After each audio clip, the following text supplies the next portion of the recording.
Hey, welcome once again to Community Viewpoint. I was waiting for you. You came back. Thank you. I'm John Pawlak, your host for this segment and the last segment and probably the next segment also. But we were having some fun prior to starting up. I'm here with Francie Winters, who I've been involved with in a professional basis, not only with the Nye Community Coalition, but with West Care, Positive Action with West Care. We kind of travel in the same circles, a lot of things that we do.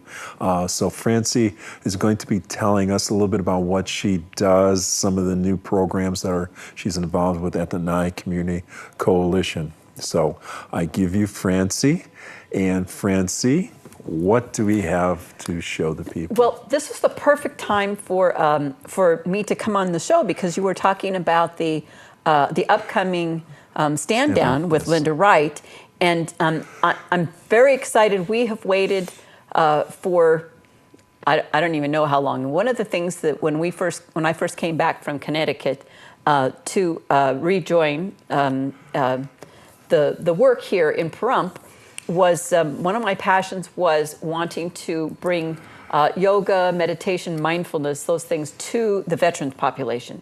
This is really big on the East Coast. The military are actually spending hundreds of thousands of dollars in providing classes now for veterans. Not only the new soldiers that are going out, they're also being trained that way. Mm-hmm. But because it is shown, there's research coming out showing that this is proven effective, especially in conjunction with other therapies. But we've had a backlog. It's been really hard for veterans to get in to see the services that they need sometimes.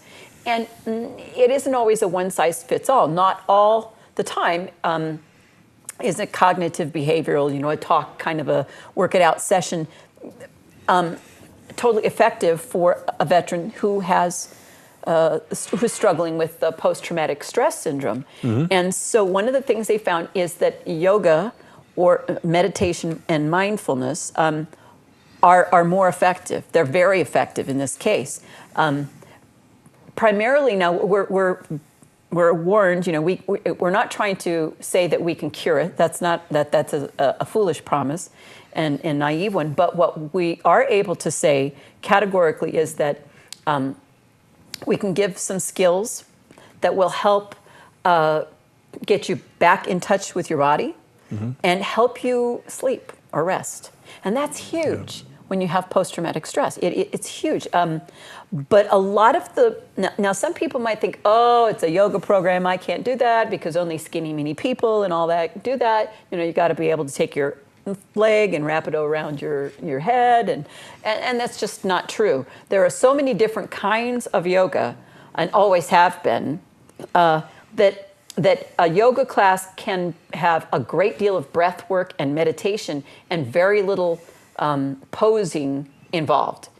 It's nice to have some of that because in order to sit for a period of time, you need to have a certain amount of you kind of worked out the kinks in your body and so you're more comfortable. So there's some of that involved, but we're setting up we just got a grant at Nye Communities Coalition, so we're finally able to set up our little yoga studio with more equipment than we've had. We've had borrowed equipment. Now we got, the real thing. Mm-hmm. So we have chairs that enable someone to be able to do poses that they might not be able to do. We have straps, we have bolsters, we have blocks and things that will help them, support them in these positions where they would not necessarily be able to do it on their own. So the poses aside, what really shows to be the greatest benefit is the breath work, and yoga is really a moving meditation. The whole point is, you're breathing and you're doing the movement, and the length of the breath and the length of the movement match. So you're getting in touch with what's going on inside yourself, and you're focusing there. Instead of your mind going like a little grasshopper around, you're focusing on what's happening, inside your own body. And so that there's something called yoga nidra, which is basically a full relaxation. The person that's leading you is having you relax your toes. Think about relaxing your next toe. We did that before when you were in class, maybe, And so you do a full relaxation, and it's like kind of like yoga nap almost. There's different versions. Richard Miller has one called I Rest, and but with this program, we will certainly do a good amount of that because that's often what the people really need. But they also get a CD and a booklet and a little poster that they can take home that shows them, the poses. And that is for veterans who come to the class. That will be specifically a class for them. And we're working really hard to find a counselor that will go to the class as well, so that we have a counselor there in case someone has some difficulty or something.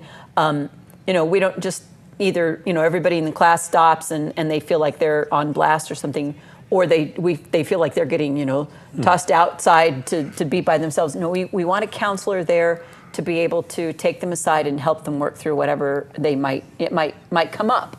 And so that's the way the Veterans Yoga Project that I was trained in, or trained by, that's what they require for this. And one of the reasons that we haven't been able to offer it before this, the program is actually called Mindful Yoga Therapy, and it is research-based. They're working on the research. They had a doctoral guy along with a yogi teacher creating it, So we're really excited. We also are opening up yoga classes to other populations that are referred in by our community partners, people like West Care or, Inspiration, or is that right? Anyway, behavioral health, or, Right. Healthcare partners. I have a whole list of people that have signed up and they got this, and No to Abuse, people like that work with, populations in our community that would be called underserved. People that might not necessarily either have the funds to go to a yoga program, or they're going to go, oh, that's in a gym, there's a lot of 20-something hard bodies, that's not for me. And that's not the kind of yoga that, we're really going to be teaching. I mean, if we had a class like that, that'd be fine, we could do that. But for the most part, this is more headed toward the therapeutic kind of model. So people are going to need to tell us what the health problems are, and sign a waiver and check with their doctor. But they can come in and take these programs for free because it's wellness. It's about the wellness. And we're trying to have a class, at least one class every day of the week. The only class we don't have anything on is Friday right now. This starts in October. But you need to check with your either us, the coalition, or with one of the referring agencies. That somebody that is a healthcare provider, have them ask about it. If they don't know, put us in touch with them. We'll make sure that they do know, and those referrals will get you in. We need to register you for the classes because I only have so many mats and so much space, and then I need to know if I don't have enough people for a class, then I need to cancel that class and try another time frame. So. Because I want to reach as many people as possible, obviously. So we're in the first couple of weeks, if the class doesn't go, they're going to need to keep in contact with us. So yeah. So this will be available. You'll have a booth set up, a tent at the stand down on the 16th also. So Yes. You'll hear more about this from Francie at the veteran stand down. So you don't have to be a veteran to come over there. Just come over there and see what it's all about. And she's got so much that she has to offer, and we only have less than 5 minutes. So what are some of the other things you have, Francie? Well, and I do want to say before we leave yoga that we will have a male yoga teacher as well available. So because sometimes men think, oh, I can't do that. That's kind of become a woman's thing here in the West. But we almost wanted to call it yoga for tight old guys, but we can. Yeah. All right. We decided not to call it that. So anyway, okay. Other things that we have going well. Switch hats here. Okay. For years, we've done the House of Blues, the International House of Blues Foundation program. It's a partnership with Action for the Arts and Nye Communities Coalition, and it's the guitar program. People just, it's the guitar program for the House of Blues. And we are going to be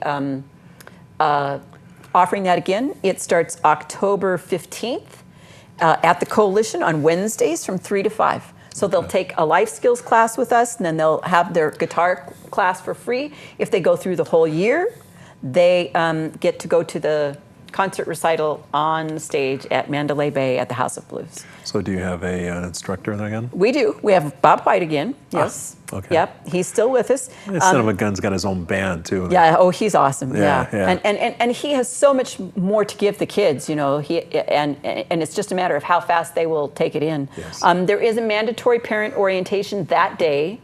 So I've included it. Instead of coming at a separate time, you can come that day at 3, or when you pick up your child at 5, you can have it then. I just need to make sure the parents understand why we're doing this and how important it is. It's just a real shame when someone punishes their child, you know, and says, no, you can't go to guitar class because your grades are suffering. And the truth is their grades will do better if they're in, you know, and we're going to support their grades and try to encourage them. So we have that. Also, we have a haunted house. We call it the Haunted Acres coming up at the Coalition. The actual event will be the weekend before the Halloween, because Halloween people want to trick or treat. But if you want to be part of the action, part of the haunted house, then next Monday night at 6:30 to 7:30, you need to come to the Coalition to the NAC, the Nye Activity Center. Join us there. You know, bring your best scream. Yeah. Come and if you just want to be a makeup person or help with costumes or help with technical stuff, that's cool. We think it's going to take about 30, 35 people to run our Haunted Acres, because it's not just a house. It's all over the campus. Right. And we have a great plan. So we're going to do that. The actual event will be the 24th and 25th, and we'll talk more about that later. But we're going to have 2 levels, you know, one is slightly less scary and one a little more scary. So we're going to switch over between, you know, from 6 to 8, it'll be a little more tame, and then a little later it'll get a little scarier. So Francie, in your last minute, what do you have? In my last minute, what do I have? I just have, there's so much going on. Yes. You know, check on the Coalition newsletter that comes out. That'll give you a lot of information about what we have going on. I know October is a crazy month for everyone because the weather's so beautiful that everybody does all these great things. But you know, a haunted house is not just something for kids to do or for people. It is a family event. Right, it's in a safe place too. It is. So It'll be alcohol and drug free. Well, there will be prevention messages. Okay. We're just not, you know, we're not going to hit them over the head with that, but we are going to have like some messages about making choices and stuff, you know. So we're in the final. That's it. We're out of time. Okay. Thank you so much. She'll be back. And remember, you'll see this at 4 o'clock on Saturday, unless you're over at the Fall Festival. Right. So thank you for watching. We'll see you again next week.